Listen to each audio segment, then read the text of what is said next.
Is Trump coming back into office going to save the day and stave off a recession in the United States for a long time? Or is all this crazy stuff happening with Ukraine and Iran and China, is all of that just going to blow up and we're going to be in a full-blown recession mode in the United States? So this video is about what I'm doing to recession-proof my investments and my portfolio so that even if we don't go to a crazy war and crazy things don't happen, my portfolio is safe and I can be where I'm at right now, which is in Nepal, and I can rest easy knowing that my portfolio is taken care of and is going to perform. So in this video, I'll cover the 5 things that I'm doing to recession-proof my portfolio and some ideas and things that you can do too. I'd also love to hear anything that you're doing to recession-proof your portfolio and how you're thinking about the next 5 to 7 to 10 years. All great investors are not just thinking about the current moment and what's cash flowing, they're thinking about what's happening in the future and what will happen, and they're preparing in advance. As one of my mentors always says, great leaders anticipate,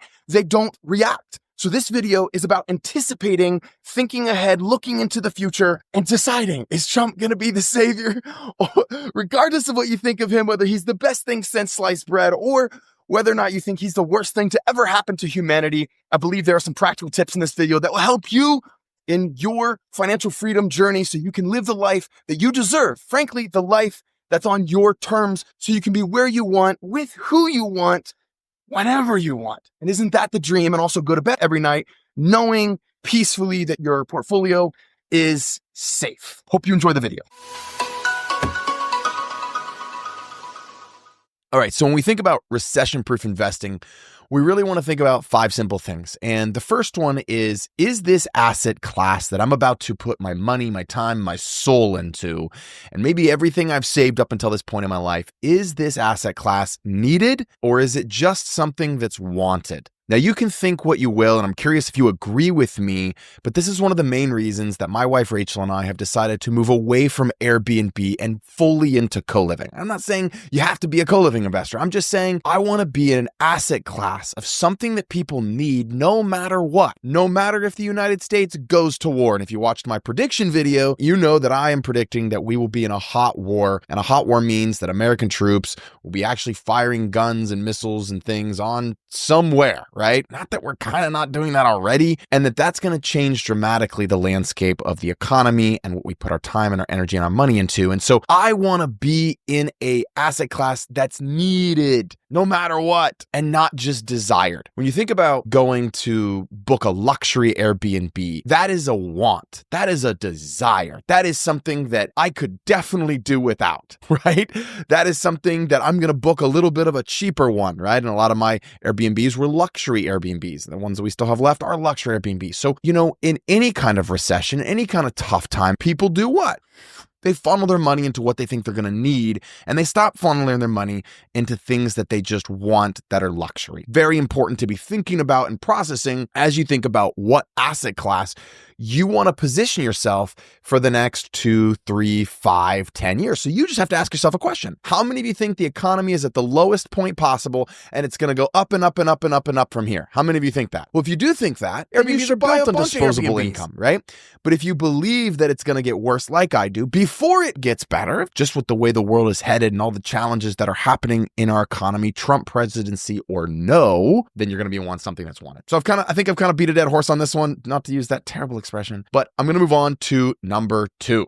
Number 2 is that you want to ask yourself before you get into any investment, where are we in the life cycle of that investment class? One of the things that I've learned from having Tony Robbins as a mentor for the past, over a decade now, is that everything in life has life cycles. So you think about a human being, we're born and then we're a baby or an infant, toddler, and then we become a tween and then a teenager and then a young adult and then an adult, and then we get older and we mature and then we die. Well, if you really look at life, that is the same cycle that everything follows. That's the same cycles that hint big economies, major empires follow, right? Like this is the life cycle of life, of things, of how things go, right? And even though a lot of times they're so long that they happen in more than just just our lifetime. And so we don't see the full cycle. And so we just take a snippet of it and think that it's not a cycle, but everything's a cycle, right? And to quote a great speaker, he says that all of life is really pattern recognition.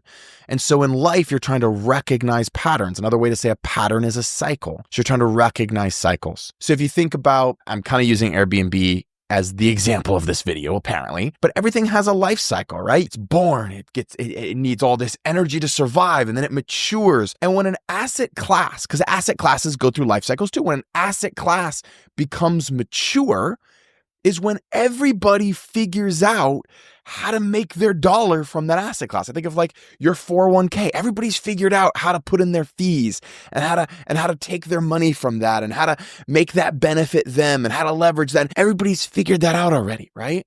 And so where are you in the asset class? Now, you don't get the most growth when you're mature, just like when you're an adult. That's usually not when you're having the most, right? You get the most growth when you're in that teenage, young adult stage. We call them emerging talent. They're growing and they're expanding and the potential is limitless. Not that everybody's potential is not limitless. I'm just trying to make a point here. You may disagree with this. If you disagree with this, throw it in the comments. I want to hear from you. But you want to ask, where are we in the life cycle of that investment type? And you want to be at the beginning stages. In my opinion, you want to be when that life cycle, now there's more risk at the beginning, right? There's a little bit more risk, but that's where you have the option and the ability for more cash flow, for more growth. So one of the reasons co-living is so cash flow heavy is not everybody's figured it out. One of the reasons multifamily real estate is so cash flow poor, has so little cash flow, is because everybody's figured it out. Every big company, every syndicator wants to be in multifamily real estate. So it's so competitive. It's a mature asset class. So big companies will pay tons of money and they need little returns, right? And when big money gets into things, hedge fund money and insurance money gets into certain asset classes, it drives down the returns of those asset classes. And that's the time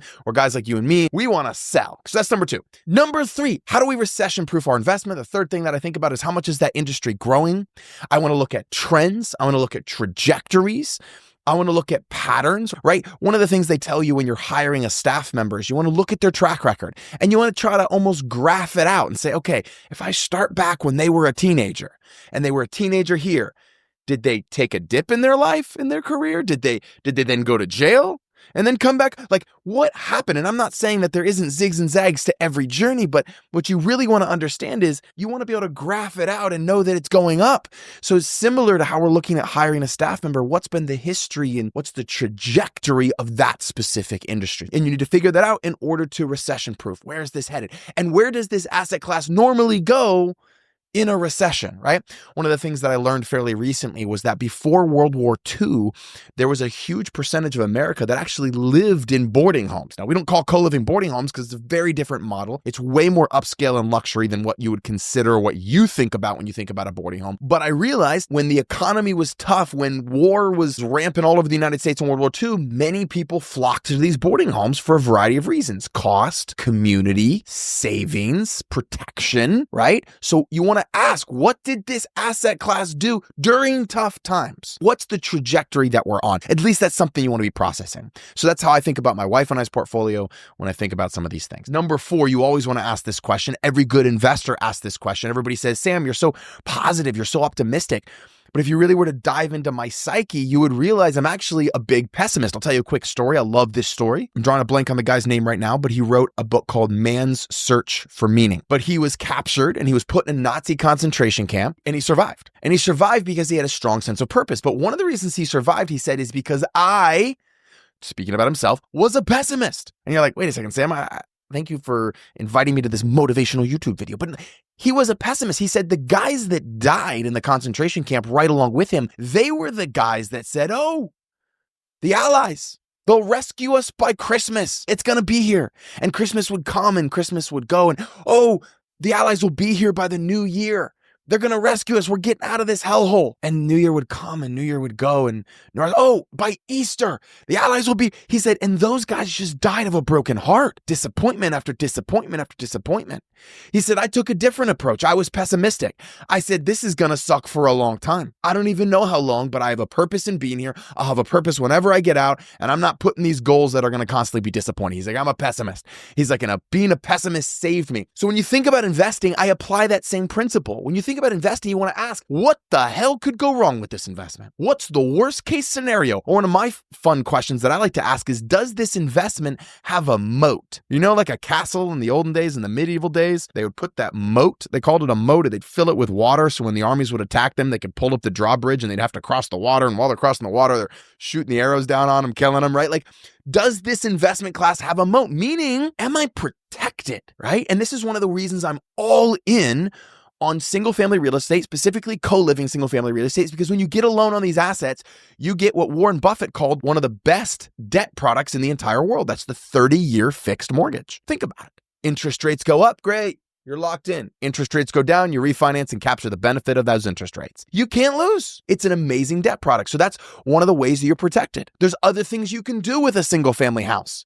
Let's say for some reason, you're not allowed to do co-living forever and ever and ever. Something crazy happens. You could still rent it out as a single family. You're protected. You could still Airbnb it maybe. You're protected. There's other things you can do with that asset class. So am I protected? And the fifth and final thing that I think you should consider, that I definitely consider before I go into any asset class, is, am I getting rich in more than one way? I have some friends that are all in on Bitcoin. As we're sitting here right now, Bitcoin's almost hit $100,000. Oh my gosh, it's crazy. The big question is, when do you sell? Do I sell? Do I hold? Not a question you want to, it's a complicated question. But one of the things I don't like about investing in Bitcoin or even in a stock is that you kind of get rich in one way. You get rich if it goes up and you get poor if it goes down. And you get frustrated if it just stays the same. So what I'm looking for is, I want to be in an asset class. This kind of goes back to my point number 4, which is, what are the worst case scenarios? Does this have a moat? Am I protected in this asset? And so am I getting rich in multiple ways? So I want you to think about the 5 ways you get rich in real estate, the 5 ways you get rich off of a single family home, off of co-living. You get rich because historically homes appreciate. Now they've gone down, they've gone up, whatever, but historically there's been a lot of appreciation. You get tax benefits, massive tax benefits, which saved me probably $100,000 just in taxes that I would have had to write last year, right?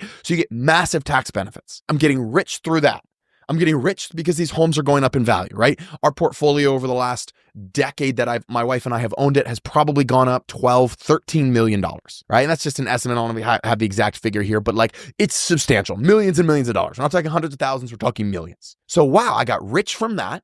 I got rich from the taxes I didn't have to pay. I got rich because every month I'm paying down tens and tens of thousands of dollars in debt. That's called debt pay down. Feels like a bill, feels like an expense, but it's actually paying off my properties. So I'm getting rich from that. And I haven't even talked about the number one way that people actually usually talk about getting rich from real estate, which is the cash flow that I get every month. So I'm getting wealthy from that. Right? And then I get to have these huge leveraged portfolio by using bank money. That's called leverage. That helps me get rich because now my whole portfolio might only go up 2%, but it's 2% on all this bank money that I have. So it's leveraged to the hilt. Not crazy to the hilt. My loan to value is probably close to 50 or 60%, but you get the idea. It's leveraged. There's a great philosopher. I think it was Archimedes. Don't quote me on exactly. It was Archimedes. I think he said, give me a lever and give me the right fulcrum point, which the fulcrum point is where the lever sits on. He said, if you give me the right fulcrum point and the right lever, I'd move the earth. He's like, that's the power of leverage that people don't understand. It's the power of a lever. And you're leveraging other people's money through that. When you think about setting your family up in the future for success, when you think about passing on generational wealth, when you think about just getting wealthy with the time that you have so that you can have more experiences with your kids, you can have more fun enjoying this one grand, beautiful life that God's given us. And not having to spend that working every month to pay bills that just seem to get more and more expensive every month. I don't know about you, my grocery bill has gone up quite a bit, right? When you think about that, I truly believe you should be thinking about these 5 things. Is this asset a need or is it a want in the marketplace? Where are we in the life cycle of this? Is this still something I can get rich from? It's real hard to get rich from a 401k. Everybody's figured out how to make money from that. Right? Where are we in the life cycle of this investment type? How much is this industry growing? What are the trends? What are the trajectories? If I was hiring this asset class, remember like I talked about, would I hire it? Is it headed in the right direction? Is it emerging as awesome talent, right? This investment class.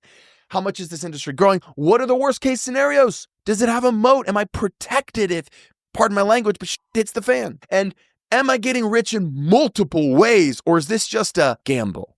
Where if it goes up, it's great. And if it goes down, it sucks. Is it just a gamble? I implore you to think about those things as you set your portfolio up.